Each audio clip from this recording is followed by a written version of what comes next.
The Wheel of Time Season 1 finale is called The Eye of the World, which is also the title of the first Wheel of Time book that was published over 30 years ago. Just like the book, we were left with more questions than answers. What's going on with the man behind the fiery-eyed curtain? What is the Eye of the World and how does it compare to the books? Who was the dragon in his past life? What happened to Moiraine? And why was this episode so controversial for book fans? The Wheel of Time weaves the great pattern as it wills. I'm here to unravel it. Welcome to Unraveling the Pattern. I'm Lauren. If it wasn't obvious, I've taken my sweet time finalizing my Season 1 Unraveled videos. The finale was, to be frank, not my favorite. And then I got sidetracked by a million different things. But I recently rewatched the finale for my 4th or 5th time, and I've decided it's time to unravel this episode. But to be clear, this video is not a review of the Season 1 finale. I have a full Season 1 review coming soon. Like many book fans, I do see real problems with this episode, which is why it took me over 10 months since the finale to finally make this video. But I also see a lot of good. I'm sure some of my opinions will come out, but in my unraveling videos like this one, I try to explain the episode to new fans, find Easter eggs, and I try to make sense of why the show writers did what they did while keeping things spoiler-free and mostly positive.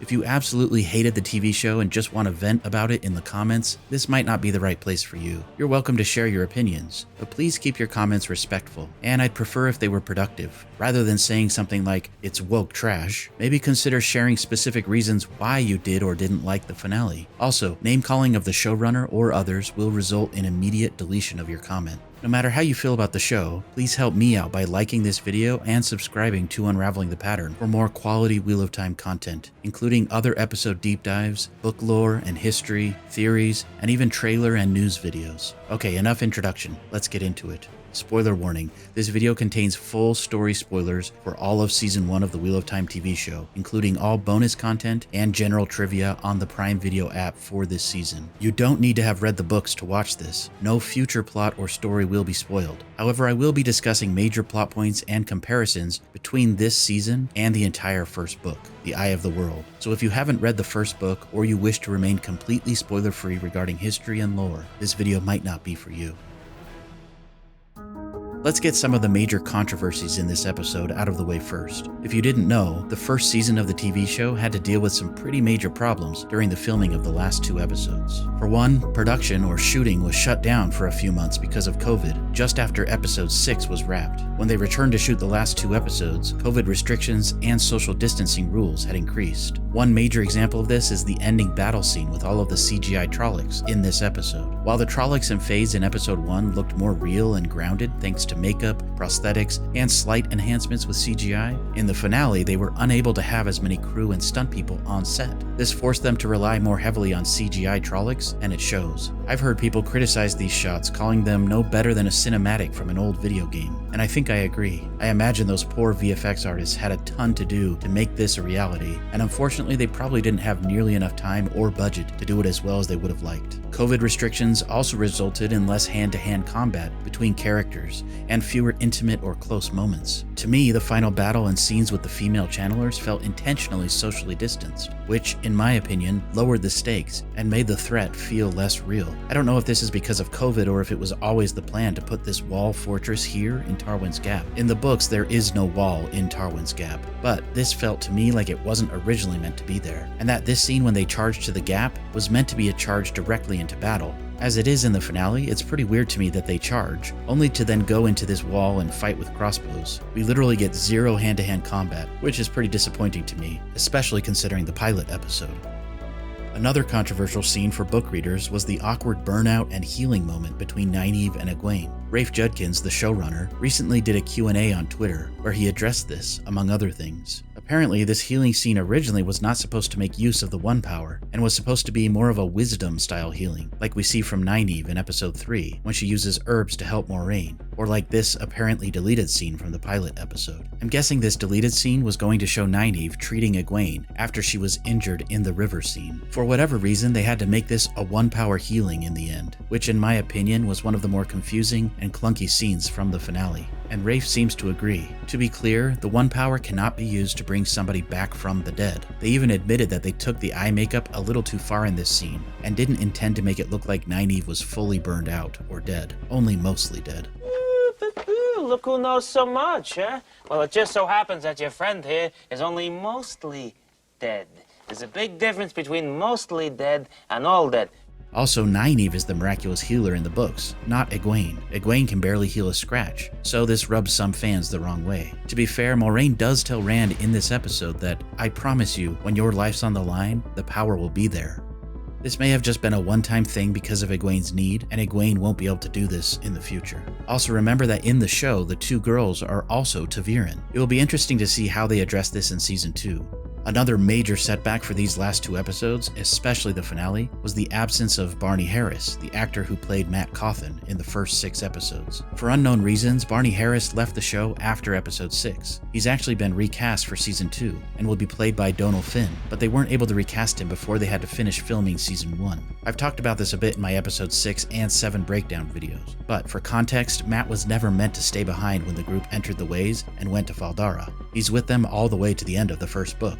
I think it's pretty clear that several of the scenes in this finale would have gone differently, and would have probably had a greater impact if Barney had been there as Matt, and they didn't have to rush to rewrite so much. For example, right from episode 1, they set up a sort of tension between Padan Fain and Matt, and I think the intention was to include some payoff between these two characters in the finale. I think that the scenes where Padan Fain shows up suddenly near the end of this episode with Matt's Shadar Logoth dagger were meant to play out differently, and likely would have been more impactful. Instead, I think Perrin and Loial didn't do much in this episode, and had to sort of stand in for Matt in some of these later scenes. I'm sure rewriting and scrambling behind the scenes to make up for Barney's absence was a nightmare, especially considering the other production delays, and Amazon probably being concerned about over-investing in a first-time show. Having production on set, ready to work, is like burning money if they aren't actually producing.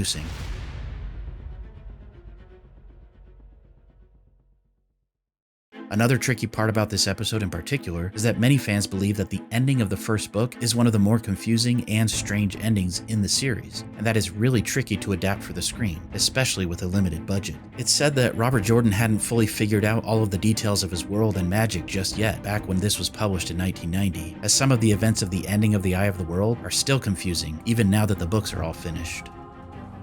All things considered, they did make it through the finish line, even if it was with a limp and some bruises. I'm hopeful that Season 2 will have fewer issues and that they'll be able to course correct.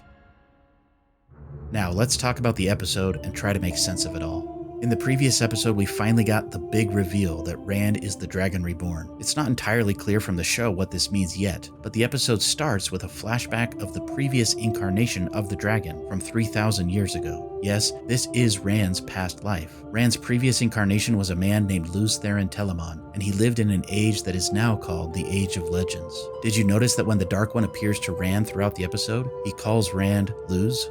In the books, Lews Therin was known as just the dragon. It isn't until after his passing and prophecies of the dragon that his future incarnation is called the Dragon Reborn. My guess is that they changed this minor detail for less attentive audience members. It does sort of fit in with the concept of the repeating turning of the Wheel of Time, but it feels to me like an unnecessary change that complicates things more than it clarifies. In this opening scene, Lews Therin is talking with someone named Latra Posé de Sume.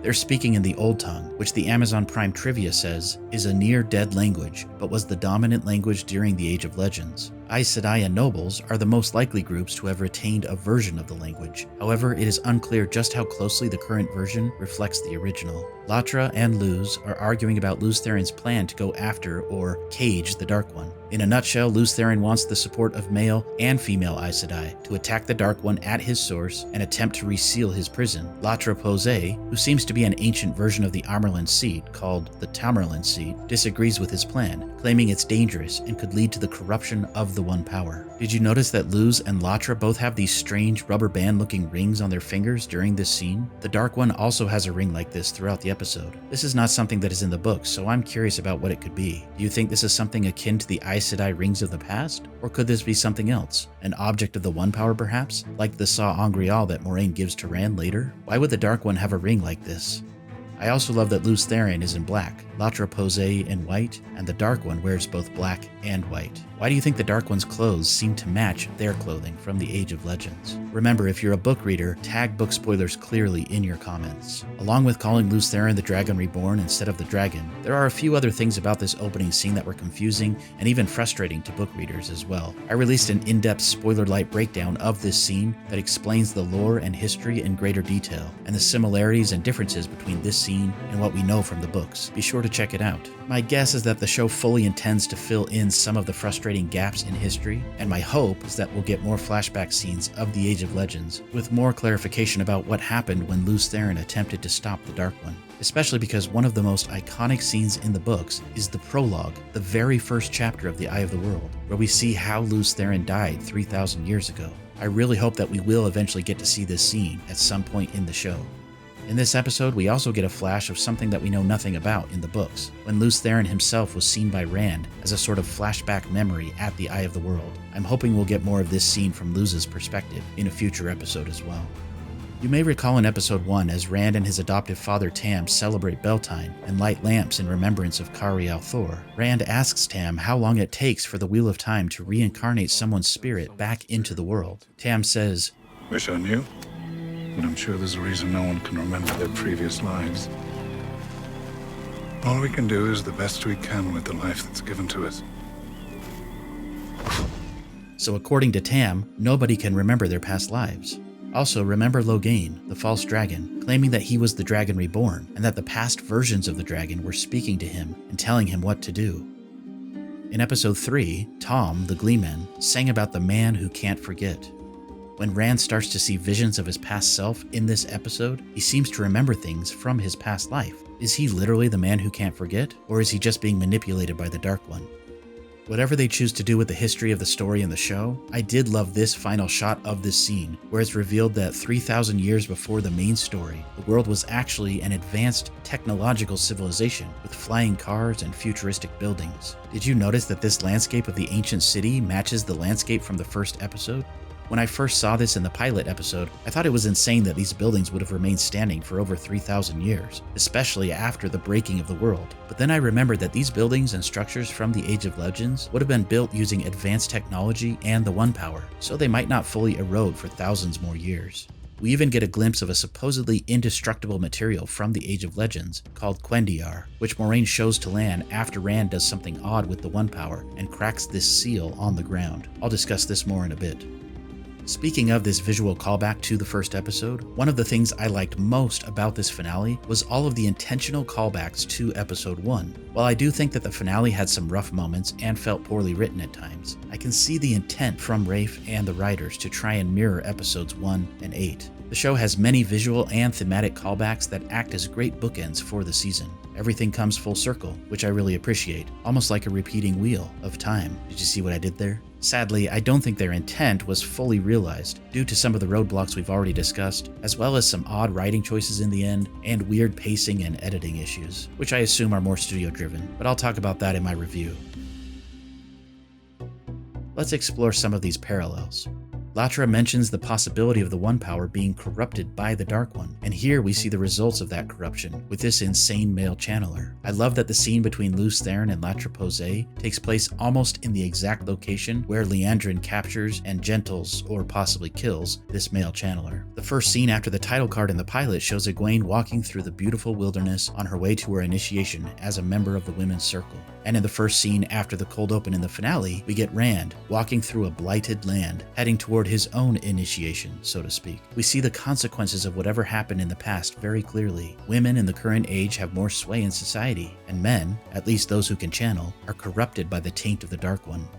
The Blight is the location where Rand and Moiraine must pass through to get to the Eye of the World. I'll create another video and discuss the Blight in more detail, but it is literally a land that is corrupted by the evil of the Dark One. The general trivia says, the Great Blight is an area that runs the length of the mountain range known as the Mountains of Doom. The land is near where the Dark One is thought to be imprisoned, and as a result, the flora, fauna, and climate are all affected by the proximity of the shadow. Everything in the Blight is toxic or poisonous, including the air. I love this shot as a metaphor for what the Dark One's corruption is doing to men like Rand or Logain on the inside. On a side note, I don't love how the Blight was presented in the show. It feels too copy and pasted to me. I did like certain aspects of it, like this shot, but Moiraine tells Rand not to touch anything, and then they both proceed to touch and sleep on all the things. In the books, even touching the branches of the trees can be deadly. I would have liked to see the Blight come to life more, like the creepy moving vines and branches in Stranger Things, or even Snow White. This is one of those things that could have been enhanced by CGI, and I think would have been way scarier and cooler.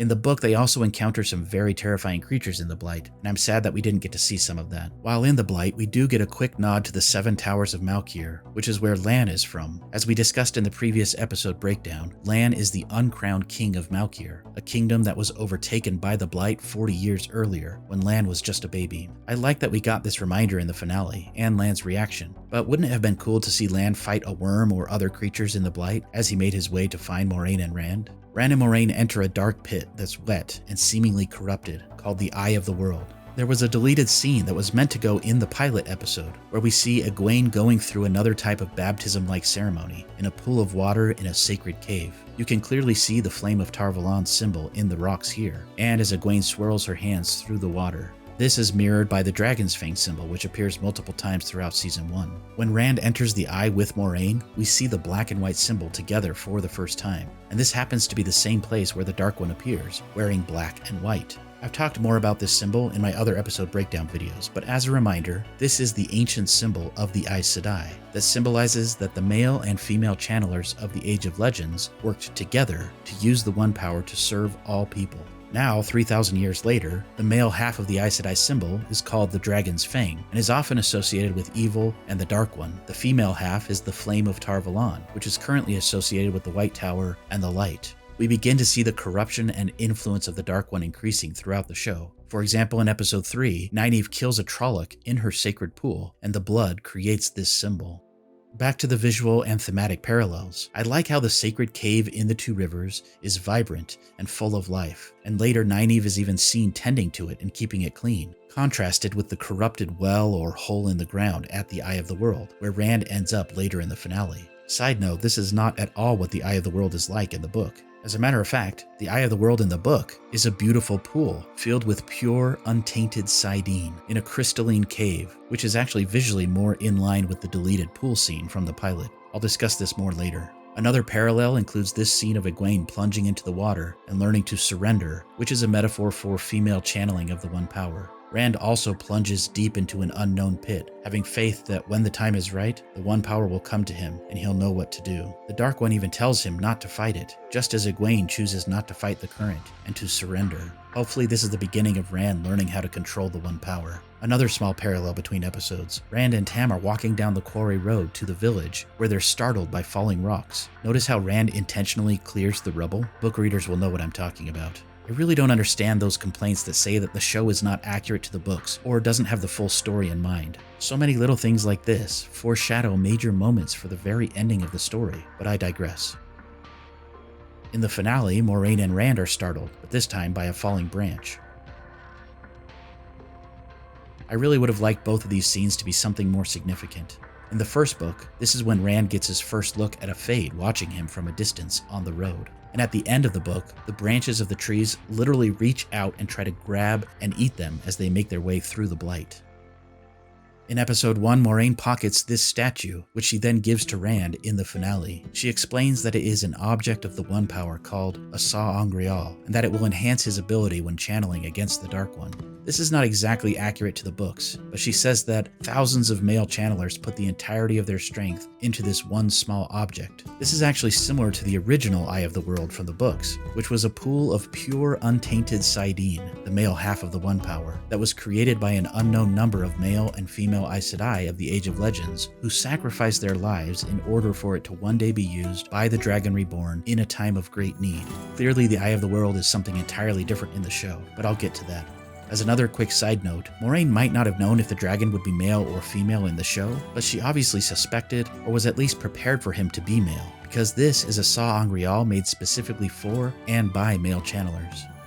Rand says, "You thought it would be Egwene, didn't you? You taught her to channel. You introduced her to the Amarlin seat. You thought it was her. So did I." I mean, to be fair, if I were Moiraine, I would have hoped it was Egwene too. She had all that potential and seemed like the easiest one to teach and even manipulate. Once again, I don't understand the criticism from some book readers about this supposed change. Yes, it's different in the sense that Moiraine was never unsure about the sex of the Dragon Reborn in the books, but I've heard people complain that they changed the actual lore or ideas of the soul of the dragon being male or female, and it's not really a change at all in my mind. Of course, the dragon was always going to be Rand, a male, but Moiraine didn't know that. If anything, it's more likely that the Aes Sedai from 3,000 years after the breaking wouldn't know the truth, especially after a huge multi-century effort by Darkfriends to obscure that truth. To me, this fits better in some ways with Robert Jordan's own concept of legends and myths fading to loss of knowledge and truth. This also reminds me that originally, the pilot episode was going to open with a younger Moiraine hearing the prophecy from Gitara Moroso about the dragon being reborn. She references this later in the show, but they were going to actually show this scene. For whatever reason, they changed it for the final cut. I personally think this would have been a much better way to start the show. I wonder if they shot that scene and if we'll ever get to see it as a cold open in a future season. Later, Rand asks Moiraine if she can teach him how to channel, and she tells him a story about how she was beaten as a novice in the tower by a scary older Aes Sedai. I like this exchange between them, but I really wish they would have included some additional dialogue here, akin to what we get in the books, where Rand asks Moiraine to teach him how to channel, and she tells him that it would be like a bird teaching a fish to fly. To me, they need to do a better job of distinguishing between the different halves of the One Power, which is something that is much more clear in the first book. They've hinted at it, but never come out and said it yet.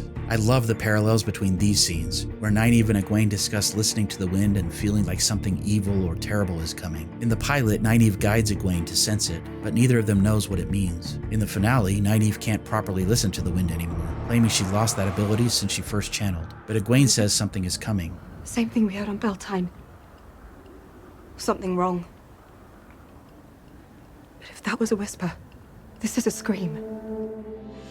More parallels. In the pilot, we see Mat talking with Padan Fain, and they clearly have a history. In the finale, Padan Fain seems to continue that conversation, but with Perrin instead of with Mat. I think we probably would have seen more clear parallels between Padan Fain and Mat, and possibly even learned more info about how Padan Fain got the ruby-hilted Shadar Logoth dagger from Mat, as a parallel to the scene in the pilot where Mat gives Padan Fain a stolen bracelet. I'm saddened that we didn't get to see these scenes play out, especially considering the bigger story and how these characters are linked in the future. Instead, we see Perrin have a weird exchange as Padan Fain describes that all 5 of the villagers are ta'veren and have a part to play. It just felt very info-dumpy to me, and not nearly as organic or properly linked with the pilot as it probably was originally intended.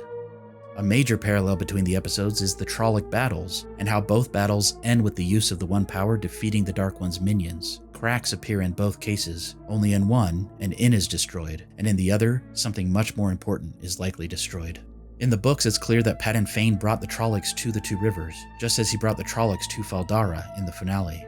One of my least favorite scenes in the finale was this weird burnout scene with Nynaeve and Egwene, and the fake-out death and healing. First of all, in the book, it's Rand channeling the pure, untainted pool of Saidin at the Eye of the World, who appears at the Gap, almost against his will, and destroys the Trolloc army single-handedly.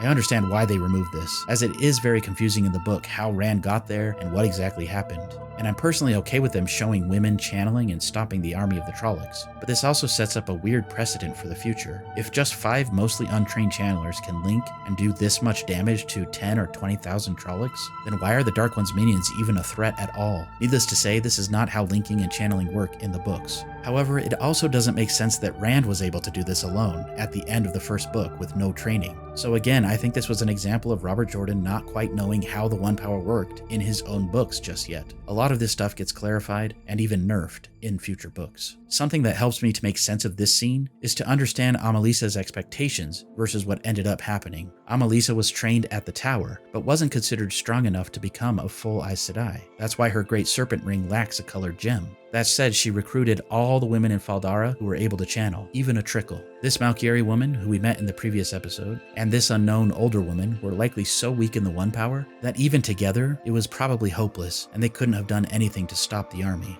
Imagine going against an army with a BB gun, or even a squirt gun. This was Amalisa's plan, to simply distract the army long enough for the people to escape the city and for their messages to get out. What she wasn't anticipating was that she would suddenly be given access to Egwene and especially Nynaeve. Imagine going into battle with a BB gun and then suddenly being provided with a nuclear bomb. You can even see as the women link that the white strands of power coming from Egwene, and especially Nynaeve, are brighter and stronger than those from the other women. Amalisa was so overdosed by the One Power that she couldn't handle it, and eventually burned the weakest linked women out. Egwene was supposed to be next, but Nynaeve used her extensive willpower to redirect the burnout into Amalisa and then into herself. I think this will be the beginning of Nynaeve's struggle to properly channel in the future. Now, the healing scene was just weird, and we've already talked about that in great detail. Death cannot be healed. I think the intent of this sequence was to show that yes, if you overwhelm yourself with the one power, you can accomplish more, but the consequences of that are burnout and likely death. I just don't think that it was very properly communicated, and it made it seem like more trained Aes Sedai could have probably easily taken on an army by themselves. To be fair, there is precedent for even one individual using the one power to destroy an army. This was discussed in episode 2, when Moiraine talked about Queen Eldrine of Manetheren burning herself out to destroy an army of Trollocs. Also, let's not forget that Rand did it alone in the book with zero training. For me, the best part of this scene was the callback to Egwene's initial women's circle ceremony, when Nynaeve said that to be a woman is to be always alone and never alone. So when the dark surrounds you and you see no light, feel this braid and know that we all stood before you. We all stand with you. Okay, enough about that. There are other small parallels between this episode and the pilot, but the biggest ones to me are the scenes between Rand and Egwene. One of the criticisms that I've seen leveled at the first season of the show is that there's supposedly no character growth between Rand and Egwene, and that their relationship is a repeated beat that is resolved and then unresolved throughout the first season with no momentum or change. To people who say this, I sometimes wonder if they've actually been in a long-term relationship. I'm not saying this was handled perfectly, but I wholeheartedly disagree with this assessment, and I believe that this is one of the main themes of this first season and one of the greatest strengths of the final episode. The parallels between these two episodes are very specifically meant to show the strength of Rand and Egwene's love, while also giving some awesome insight into balance and what I feel are actually positive relationship goals. Was it teenage drama and CW-ish? Absolutely. Could it have been handled better? Definitely. But did it work for me? Honestly, yes. That whole strange love triangle thing aside, that isn't really a love triangle, with Perrin from episode 7, that was pretty dumb. But I explained this in greater detail in my episode 7 breakdown, and I'm convinced that it isn't what it appears to be on the surface.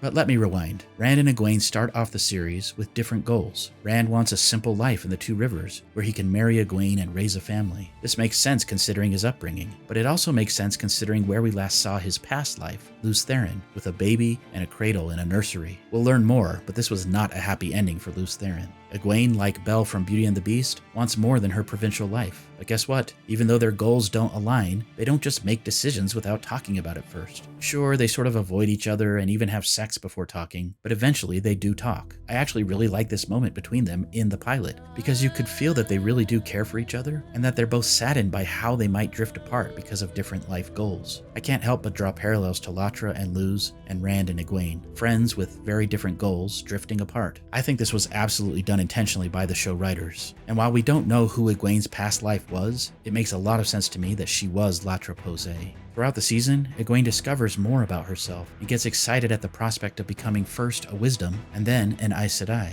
Even though Rand supported Egwene in the pilot, throughout the season, in his immaturity, he lashes out at Egwene and resents her for some of her decisions. But he also admits that he still loves her. I can totally relate to this, having been married for over 18 years. It turns out some arguments aren't resolved after the first time, and they come up again and again. After their separation, Rand's main focus is to try and go where he thinks Egwene will go, so he can find her again. This reminded me a bit of this scene from Malcolm in the Middle. It means that you love me more than I love you. Well, honey, that's always been true. Of course I love you more.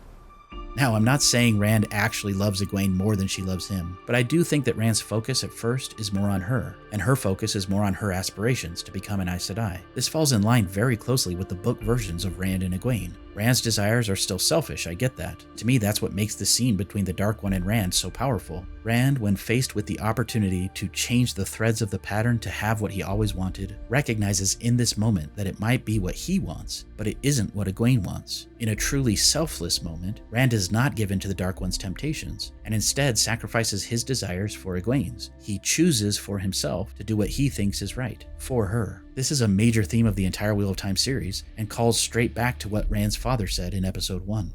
On a side note, Min, the bartender with the ability to see the future, saw a viewing of Rand in the previous episode holding this same baby from this vision. Min sees the real future. This moment was more than a dream, but it also wasn't fully set in stone either. It was real, but not fully realized. I think it could have become fully realized if Rand had wanted it to.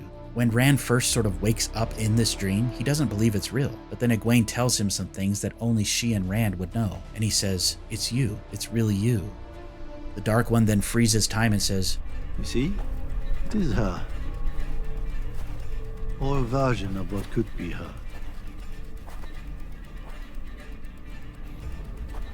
What do you mean?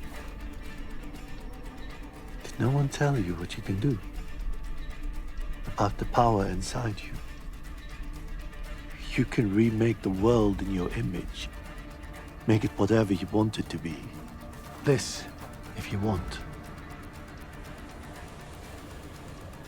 I can show you how. I know he's the father of lies, but I don't think he was fully lying at this moment. And I think he knew Rand wouldn't ultimately take the bait. I think his plan still worked and he was freed, but I'll get to that in a minute.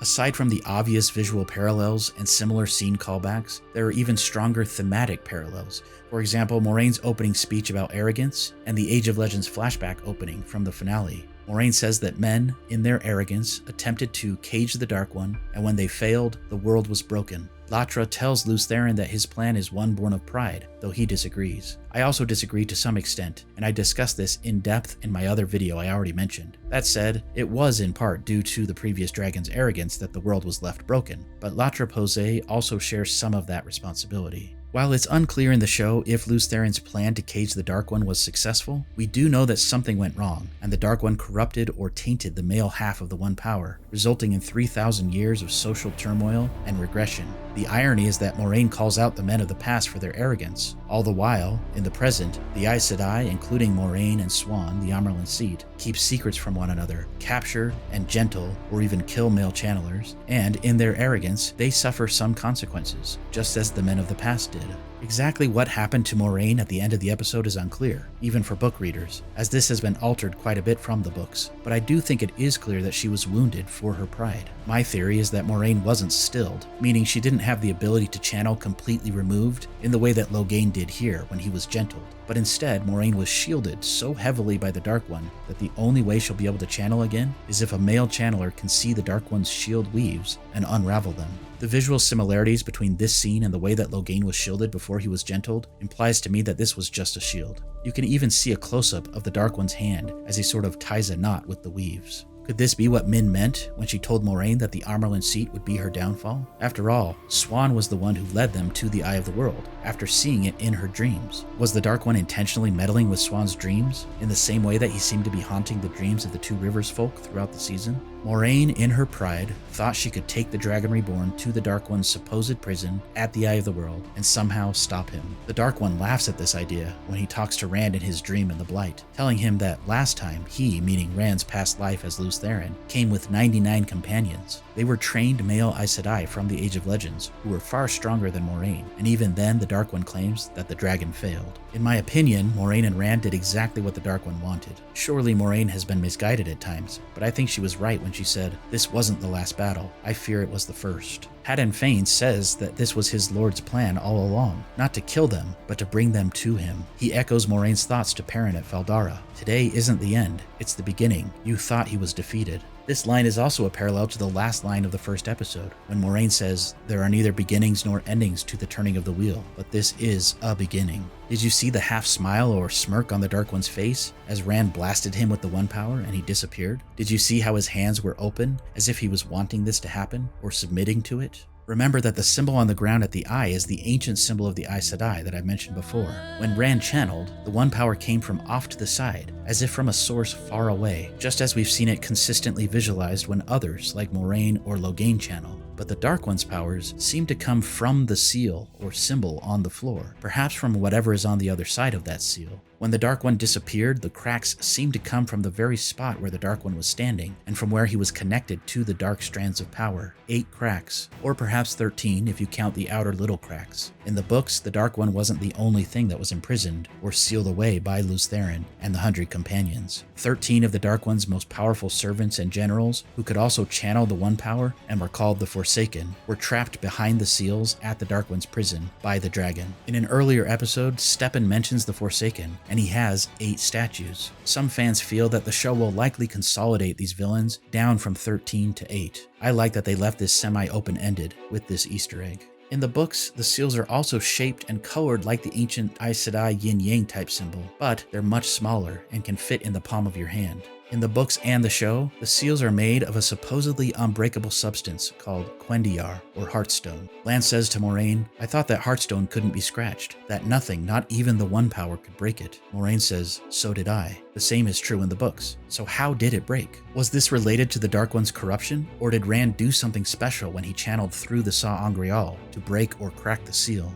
Did you know that originally Robert Jordan intended for the 7 seals of the Dark One's prison to be located in 7 different locations around the globe, and that each location was going to be a different eye of the world? This was inspired by the Book of Revelation in the Bible, where it said that the end times would begin with the breaking of 7 seals by a slain lamb. Interestingly, the original script for episode 1 included the slaying of a lamb in the deleted sacred pool scene with Egwene. How much do you want to bet that one of the seals of the Dark One's prison is located in the sacred pool in the 2 rivers? I learned about these biblical parallels and different eyes of the world from the recently released Origins of the Wheel of Time book by Michael Livingston. If you've read the entire Wheel of Time book series, I highly recommend that you purchase this amazing companion book that delves deeper into the things that inspired Robert Jordan. I've made a couple videos about the book and different theories. I'll include links to purchase the book in the description. Okay, just a few more things of note and we'll be done. First, I don't think Lord Agelmar is dead. They put so much emphasis on his armor, and he says something like, "I need my armor today." Then after the Trolloc spear hits him directly in the chest, the last we see of him is a defiant look on his face. He doesn't look like he's dying to me.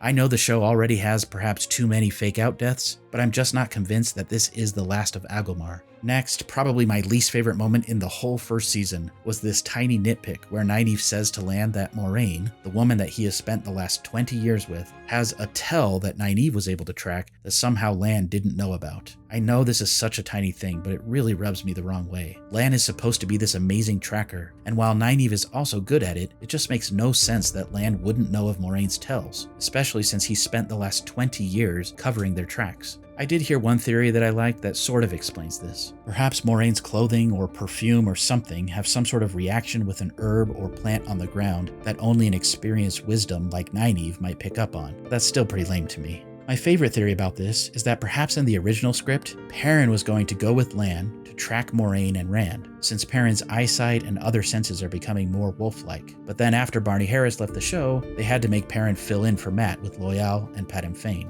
One thing I did like about this scene was that some of the dialogue was taken directly from the first book. However, I feel the dialogue in this scene wasn't really earned and feels a bit hollow. It helps to watch this scene understanding that Lan is saying goodbye and fully expects to die in the Blight. It also helps if you understand Lan's motivations better, which aren't fully explored in the show. After the fall of Malkier, Lan was trained as a soldier from the cradle. His sole purpose was to fight and eventually die against the Shadow. He doesn't feel like he has any room in his life for romance or love. Moiraine managed to convince him 20 years earlier that the best fight he could do against the Shadow was to help her find the Dragon Reborn. He fully intended to die earlier in his life fighting the Shadow, and in a way, he's now going to the Blight to finally finish what he was trained for. At least that's what's explained in the books. What he didn't anticipate was that Nynaeve would enter his life and find a way into his heart. Another minor gripe, Loial was stabbed by Padan Fain with the Shadar Logoth dagger, and he didn't immediately die. Not that I wanted Loial to die. This gets into future book spoilers, but this just shouldn't be possible. I don't think this is a big spoiler to say that we know that Loial will be in Season 2, and that he wasn't killed at the end of Season 1. And I'm just realizing after editing this ridiculously long video that I completely forgot to talk about the Horn of Valir, so I'll have to save that for another video. Another minor thing that I'm trying to be careful about because of spoilers is that there are many hints throughout the season that the man who appears to Rand as the Dark One might not be who we think he is. I won't get more into it here, but we'll discuss this more as Season 2 begins, I'm sure. And last but not least, the final scene. Who were these mysterious people who showed up with a sort of one-power channeling navy to seemingly attack this little girl on the beach? Again, I don't want to go too deep into spoiler territory, so I'll just say that these are the Seanchan. They were briefly hinted at in a previous episode when one of the Aes Sedai told Moiraine that ships were disappearing in the west and that she was going to investigate. I won't give more information than that for now, but I wanted to point out some things. You can see tear streaks on this young woman's face as she channels the One Power, possibly against her will. I also love the details of the three-eyed creature on the ship and the look of the Seanchan armor. I'm a little confused by these weird pacifier-looking things on these women, but I discussed this in greater detail in some of my Season 2 teaser breakdowns, and I don't want to spoil it here. But I will say this, I'm very excited for what this all means for Season 2, and I can't wait to see more of the Seanchan in action. If you've made it this far, thanks so much for watching. Please keep the comments civil, and remember to clearly mark book spoilers. Be sure to watch my other episode breakdown videos. I've got many more videos about the show and the books coming too, so please remember to subscribe for more quality Wheel of Time content, especially as Season 2 is on its way. If you like what I do here, you can support me on Patreon or here on YouTube for as little as $1 per month. Thank you to my wonderful supporters. I couldn't do this without you. Peace.